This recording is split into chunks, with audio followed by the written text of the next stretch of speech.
Buenas, ¿cómo están? Depende de la hora en la que vean este video. Buenos días, buenas tardecitas. Mi nombre es Vanina Villafañe, soy docente, educadora popular. Estoy ya pasando al tercer año de la licenciatura en psicopedagogía en la Universidad de San Martín. Estoy muy contenta de compartir este espacio con ustedes de psicomotricidad y adolescencia. Pido disculpas por si falta luz, pero es el como ámbito más tranqui que encontré para esta clase. Bueno, hoy abordaremos el tema del esquema corporal y los cambios en la adolescencia.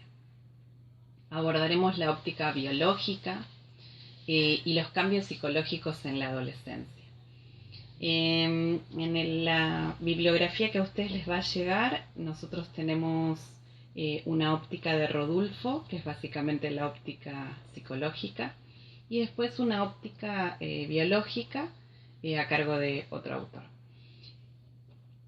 Bueno, si nosotros pensamos en adolescencia, lo primero que se nos viene a la mente, primero, la adolescencia tiene 3 etapas notorias, que son la adolescencia temprana, la adolescencia media y la adolescencia tardía. Todas consecuencias, porque bueno, vamos a tratar de llamarlo secuencias, no edades, aproximadas siempre, ¿no? Que terminando la última a los 28 años, que parece como un poco wow, qué tarde esa adolescencia, y empezando alrededor de los 11 años, para los 12, dependiendo. Los cambios a los que se enfrenta el adolescente son muchos, variados y repentinos. Desde lo corporal a nos podemos encontrar con adolescentes que de repente son muy altos a comparación de otros, otros que tardan en ese crecimiento y se ven como muy bajos a comparación de otros, lo que tiene que ver con ser más gordo, más flaco, más gorda, más flaca.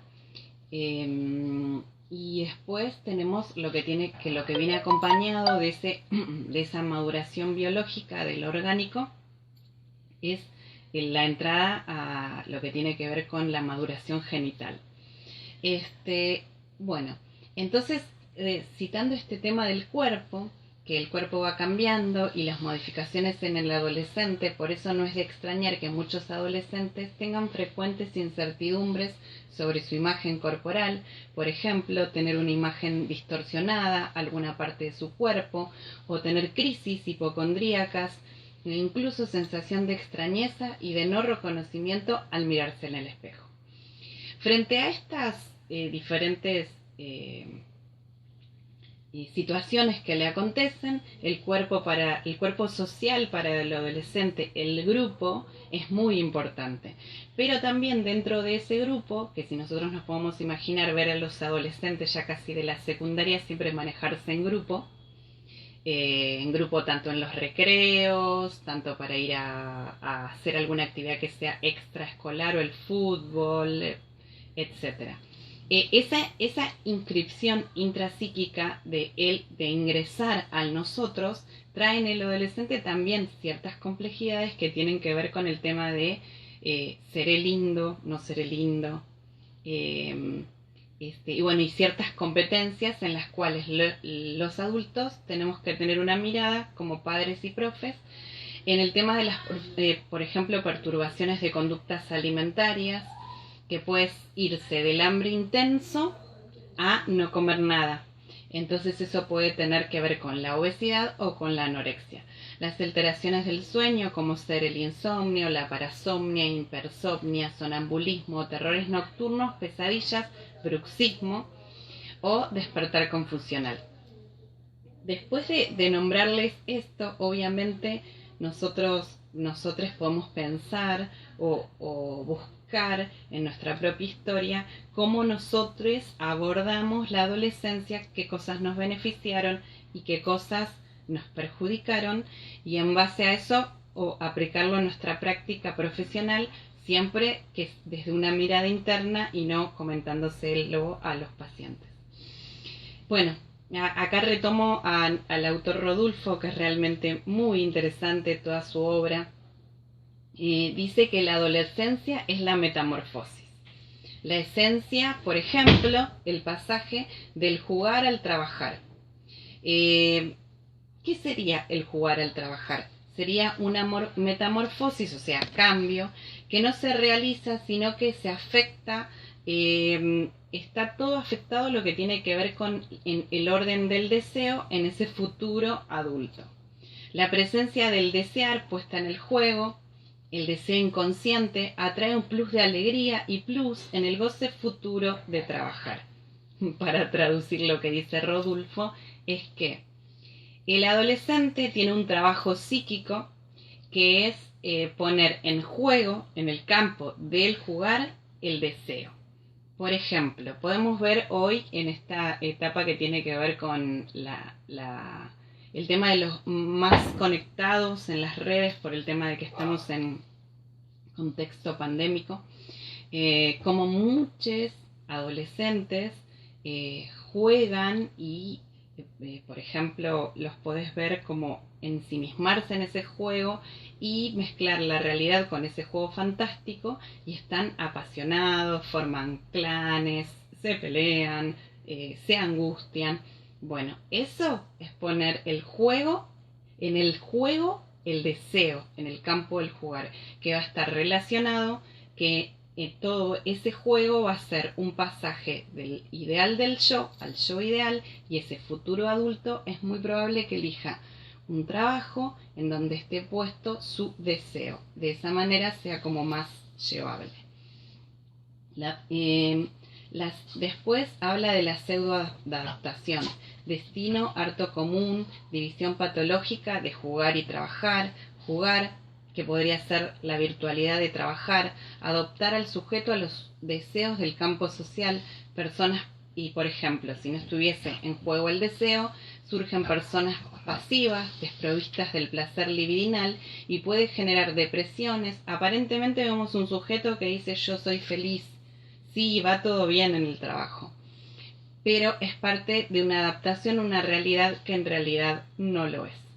Aquellos jóvenes que lograron el éxito laboral muy rápido a costa de dejar el placer y la creatividad de lado, luego tendrán algunos costos. La consolidación permanente, parcialmente exitosa, con inhibiciones o síntomas neuróticos, la representación que graba la creación del vínculo entre jugar y trabajar, ejemplo, fracaso en los exámenes, pérdida de interés en tareas que en algún momento le atraían. El ideal del yo, que anteriormente lo nombré, es lo que resulta del yo pasado por el campo del juego. Y si este yo carece de la categoría de trabajar en la imagen de un adulto, se va a producir una sublimación de lo que revela como problema empieza a afectar otras áreas del juego, la no presencia de una actividad lúdica y la constitución subjetiva necesaria que todo lo creativo que está en el juego sea puesto en el trabajo. Después vamos a nombrar en orden las secuencias de la adolescencia, que yo anteriormente ya las nombré, pero acá voy a decir sus características. La adolescencia temprana, donde suceden transformaciones corporales y genitales que conservan a la reapropiación narcisista del cuerpo, demuestran mucho interés por la vestimenta e imagen. Y acá nos vamos a parar. ¿Qué quiere decir esto? Reapropiación narcisista del cuerpo es hacerse cargo de ese cuerpo, y en ese hacerse cargo de ese cuerpo tenemos una mirada que vuelve al yo. Por eso es que demuestran mucho interés en la vestimenta y en la imagen. La adolescencia media, en donde hay un reencuentro intrapsíquico con la noción del nosotros, anteriormente que también lo nombré, y se identifican con bandas, grupos y cualquier adulto que sea o esté fuera del círculo social. Esto quiere decir que vamos a ver identificaciones con bandas, grupos, en este caso youtubers, pueden ser, o sea, podemos pensar en un montón de ejemplos que nosotros los miramos y decimos, ¿qué tiene? ¿De qué les gusta? Pero bueno, como podría haber sido en otra época, otras bandas de rock, otros solistas, no sé, futbolistas, se me ocurren todos esos idealizaciones de una persona que es adulto, pero que los jóvenes lo idealizan. Entonces, después también Rodulfo postula que el adolescente se representa con todo lo teletecnomediático, que uno apenas lo escucha y dice teletecnomediático, internet no. Vendría a ser esto de encontrar esta identificación intrapsíquica en el nosotros. Y después está la adolescencia tardía, en donde se puede ver una situación de encuentro en el cambio social, en el tramo, en la trama psicológica, pues resulta en el asesinato simbólico del padre y en lo que tiene que ver con la sociedad, la elección vocacional, la independencia económica, debería darse a esta altura. Y acá hago una aclaración en lo que les va a llegar como texto, que es que planteamos la idea de secuencias desde la cátedra, porque queremos desmistificar la idea de etapas etarias, sino de secuencias, porque el ser humano se encuentra en constante desarrollo durante toda su vida, desde los 0 hasta los 120 años. Bueno, les va a llegar este video y nos vamos a ver mañana en el vivo. Les dejo un saludo.